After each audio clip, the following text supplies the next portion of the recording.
Israel ফিলিস্তিন যুদ্ধের যত দিন গড়াচ্ছে ততই যেন একা হয়ে যাচ্ছেন ইসরায়েলের প্রধানমন্ত্রী বেনিয়ামিন নেতানিয়াহু। সমর্থন বাড়ছে ফিলিস্তিনের পক্ষে।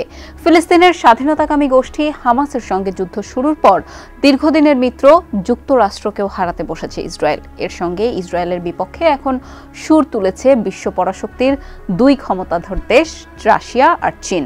পশ্চিমা অনেক দেশকেও ফিলিস্তিনের পক্ষ নিয়ে কথা বলতে দেখা গেছে।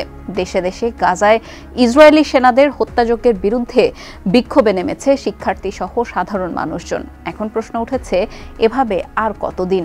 রাশিয়া চীনের মতো দেশও যদি ফিলিস্তিনের পক্ষ নেয় তাহলে যুদ্ধে কতদূর টেনে নিতে পারবে ইসরায়েল, কিংবা যুদ্ধে কি আসলেই জয়ী হতে পারবে তারা? এসব প্রশ্নের জবাব জানার চেষ্টা করব আজকের প্রতিবেদনে। আপনাদের সাথে আছি আমি মোহনা হোসেন।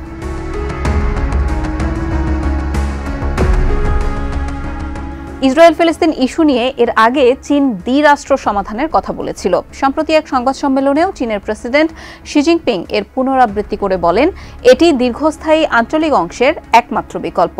তিনি এবং রুশ প্রেসিডেন্ট উভয়েই সম্মত হয়েছেন যে ইসরায়েল এবং গাজার পরিস্থিতির সমাধান করা অত্যন্ত জরুরি। শি বলেন, এর একটি রাজনৈতিক সমাধান প্রয়োজন। ইসরায়েল গাজা যুদ্ধের ক্ষেত্রে একটি নতুন নিরাপত্তা কাঠামো প্রতিষ্ঠা করতে হবে। রাশিয়ার প্রেসিডেন্ট ভ্লাদিমির পুতিনের চীন সফরের প্রথম দিন গত 16 মে দুই শীর্ষ নেতার বৈঠকের পর ওই সংবাদ সম্মেলনের আয়োজন করা হয়। এ সময় রুশ প্রেসিডেন্ট পুতিন বলেন, অনেক সময় বৈশ্বিক এবং আঞ্চলিক সমস্যা নিয়ে রাশিয়া ও চীনের দৃষ্টিভঙ্গি একই রকম। তিনি বলেন, আমরা উভয়ই স্বাধীন পররাষ্ট্রনীতি অনুসরণ করি। চীন ও রাশিয়া আন্তর্জাতিক প্রতিষ্ঠানগুলোকে অরাজনীতিকরণের আহ্বান জানাচ্ছে।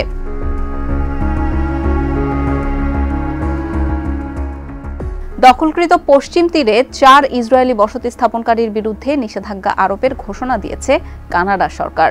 গাজা উপত্যকায় ইসরায়েলের চলমান যুদ্ধে ফিলিস্তিনিদের বিরুদ্ধে সহিংসতার ঘটনা বেড়ে যাওয়ার পরিপ্রেক্ষিতে এমন নিষেধাজ্ঞার ঘোষণা দিয়েছে দেশটি। গত 16 মে কানাডার বৈশ্বিক মন্ত্রণালয়ের এক বিবৃতিতে বলা হয়, ফিলিস্তিনিদের বিরুদ্ধে সহিংস ও অস্থিতিশীল কর্মকাণ্ডের অভিযোগ প্রথমবারের মতো তারা ইসরায়েলি বসতি স্থাপনকারীদের বিরুদ্ধে নিষেধাজ্ঞা দিচ্ছে।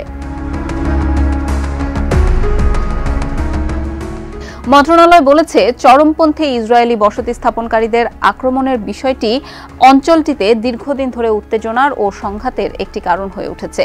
সাম্প্রতিক মাসগুলোয় এমন হামলার সংখ্যা উদ্বেগজনকভাবে বেড়েছে। এতে ফিলিস্তিনিদের মানবাধিকার ও দুই রাষ্ট্রভিত্তিক সমাধান প্রচেষ্টা ক্ষুণ্ণ হচ্ছে এবং আঞ্চলিক নিরাপত্তার ক্ষেত্রে উল্লেখজনক ঝুঁকি তৈরি করছে।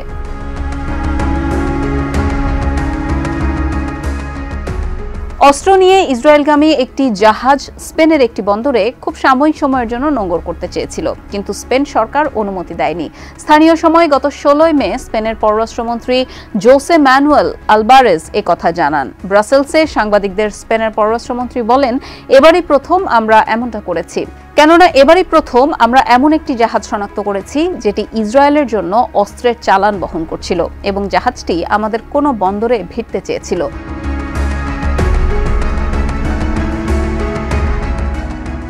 রাফা ও গাজার অন্য স্থানে ইসরায়েলি দখলদার স্থল আগ্রাসন যতই দীর্ঘস্থায়ী হোক না কেন, তার ধরন যাই হোক না কেন, শত্রুর বিরুদ্ধে রুখে দাঁড়াবে ফিলিস্তিনিরা। এক ভিডিও বার্তায় এই কথা বলেছেন ফিলিস্তিনের স্বাধীনতাকামী গোষ্ঠী হামাসের সামরিক শাখা ইজ এল দিন আল কাসাম ব্রিগেডের মুখপাত্র আবু উবায়দা। তিনি বলেছেন, দীর্ঘমেয়াদী যুদ্ধের জন্য আমরা প্রস্তুত।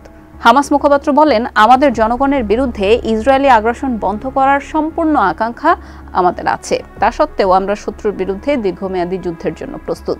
আমরা তাদের এমন এক জলাভূমিতে টেনে নিয়ে যাচ্ছি যেখানে তারা তাদের সেনাদের মৃত্যু এবং তাদের অফিসারদের বন্দী হওয়া ছাড়া আর কিছুই দেখবে না।